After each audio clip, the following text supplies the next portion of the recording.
আজি মই মোৰ মোবাইলটো লক স্ক্ৰীন অন কৰি হাতত লৈ থকা অৱস্থাত হঠাৎ এটা ছেটিংছ অন হৈ গৈছিল, যিটো ছেটিংছৰ বাবে মই বহুত প্ৰব্লেমত পৰি গৈছিলোঁ। মানে মোবাইলটো মই অন কৰিব পাৰিছোঁ না, মোবাইলটো মই কিবা চাব পাৰিছোঁ না, কিবা এপ অন কৰিব পাৰিছোঁ। ঠিক আছে, এনেকুৱা ধৰণৰ একো মানে অন কৰিব পৰা নাছিলোঁ। মানে মোবাইলটো টোটেলি লক হৈ গৈছিলে, একো ব্যৱহাৰ কৰিব পৰা নাছিলোঁ।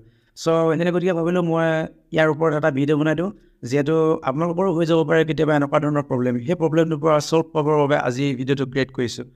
আৰু বহুত সময় চেষ্টা কৰাৰ পিছত মই মোৰ প্ৰব্লেমটো ছল্ভ কৰিলোঁ, কিন্তু ছল্ভ কৰিলেও কেনেদৰে প্ৰব্লেমটো ক্ৰিয়েট হৈছিলে আৰু কি প্ৰব্লেমৰ বাবে ক্ৰিয়েট হৈছিলে আৰু কেনেকৈ প্ৰব্লেমটো মই ছল্ভ কৰিলোঁ, এই সকলোবিলাক এই ভিডিঅ'টোৰ যোগেদি দেখুৱাম। গতিকে ভিডিঅ'টো স্কিপ নকৰি শেষলৈকে চাই থাকক। মই দুৰ্লভ বৰা আৰু আপুনি চাই আছে আমাৰ ইউটিউব চেনেল আছাম ডিভিটেক।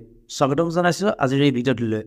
আৰু পলম নকৰি ভিডিঅ'টো সোনকালে আৰম্ভ কৰোঁ বোলো। কিন্তু এটা কথা কওঁ, মোবাইলৰ স্ক্ৰীনত ৰেকৰ্ড কৰি দেখুৱাতকৈ ডাইৰেক্ট দেখুৱালে ভাল হ'ব বুলি ভাবিলোঁ। সেই গতিকে মই স্ক্ৰীন ৰেকৰ্ড কৰা নাই, আপোনালোকক ডাইৰেক্ট মোবাইলত অন কৰি দেখুৱাম। তেন্তে বলক ভিডিঅ'টো আৰম্ভ। মোৰ মোবাইলত এনেকুৱাকৈ এটা প্ৰব্লেম দিছিলে, যিটো প্ৰব্লেমৰ কাৰণে মই মোবাইলৰ স্ক্ৰীনখনো লক হৈ আছে, যোনটো অনো কৰিব নোৱাৰোঁ। মানে এনেকুৱা এটা প্ৰব্লেম দিছে মানে মোবাইলৰ স্ক্ৰীনখন যোনটো লক হৈছে, সেই স্ক্ৰীনৰ মানে যোনটো পেটাৰ্ণ চিম্বলটো নাহে। মানে ইয়াক যদি আনিবলৈ হয় এনেদৰে মোবাইলৰ দুটা আঙুলি এনেদৰে ব্যৱহাৰ কৰি অন কৰি ল'ব লাগিব প্ৰথমতে। তাৰপিছত মই এইটো অন কৰি দিলোঁ, পেটাৰ্ণটো অন কৰি দিলোঁ। পেটাৰ্ণটো অন কৰি দিয়াৰ পিছত মই কিবা এটা পিটিকিলোঁ, মানে কিবা এটা টিপিলোঁ, একো মানে কাম নকৰা গ'ল।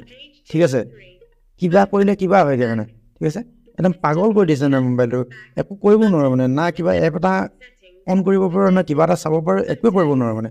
চ' এই চিম্বলটো যদি আমি চবফালে এনেদৰে প্লে কৰিব পাৰোঁ, নিব পাৰোঁ, ৰিমুভ কৰিব পাৰোঁ চিম্বলটো।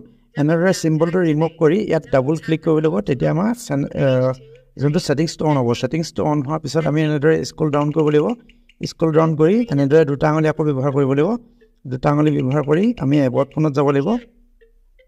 চাই থাকক ভিডিঅ'টো একেলগে, স্কিপ নকৰিব। এডিশ্যনেল ছেটিংছত আমি আকৌ ডাবল টেপ কৰিব লাগিব। এডিশ্যনেল ছেটিংছত ডাবল টেপ কৰাৰ পিছত আকৌ আমি তললৈ স্ক্ৰল ডাউন কৰি গুচি যাব লাগিব। এক্সেচিবিলিটি আকৌ অন কৰিব লাগিব, ডাবল ক্লিক কৰিব লাগিব। চব ডাবল ক্লিক কৰিলেহে এইটো অন হ'ব, নহ'লে আপুনি একো কৰিব নোৱাৰিব। ঠিক আছে, তো এনেদৰে ক্লিক কৰাৰ পিছত আকৌ আমি গুচি যাবগৈ লাগিব। টক বেকটো অফ কৰি ল'ব। প্ৰথমে টক বেকটো অফ কৰি ল'ব। দুবাৰ ক্লিক কৰিব লাগিব।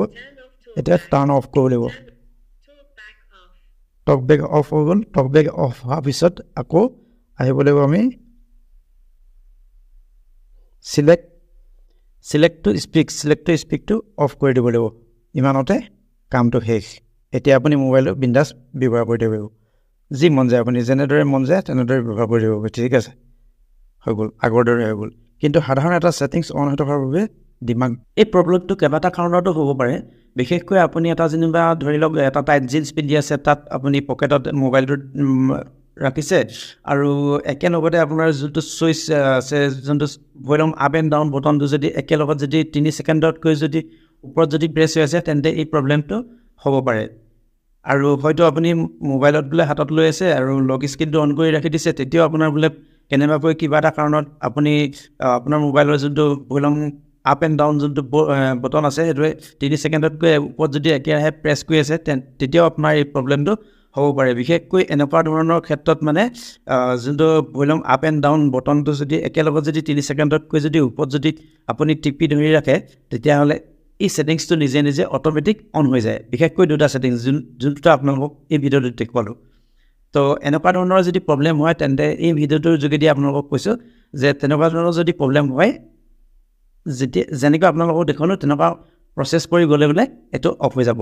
তাত ভয় কৰিবলগীয়া কোনো ধৰণৰ কাৰণ নাই। আৰু এনেকুৱা ধৰণৰ ইনফৰ্মেটিভ ভিডিঅ'বিলাক পাই থাকিবলৈ হ'লে আমাৰ ইউটিউব চেনেলটো, যোনটো আমাৰ আছাম ডিভিটেক, এই চেনেলটো আপোনালোকে ছাবস্ক্ৰাইব কৰি ৰাখিব। আৰু এনেকুৱা ধৰণৰ ইনফৰ্মেটিভ ভিডিঅ'বিলাক ডাইৰেক্ট পোনপটীয়াকৈ পাবলৈ হ'লে আপোনালোকে আমাৰ চেনেলটো ছাবস্ক্ৰাইব কৰি ন'টিফিকেশ্যনটো অন কৰি ল'ব। তেতিয়া যিকোনো ধৰণৰ নতুন ভিডিঅ'বিলাক আপোনালোকে পোনপটীয়াকৈ পাব।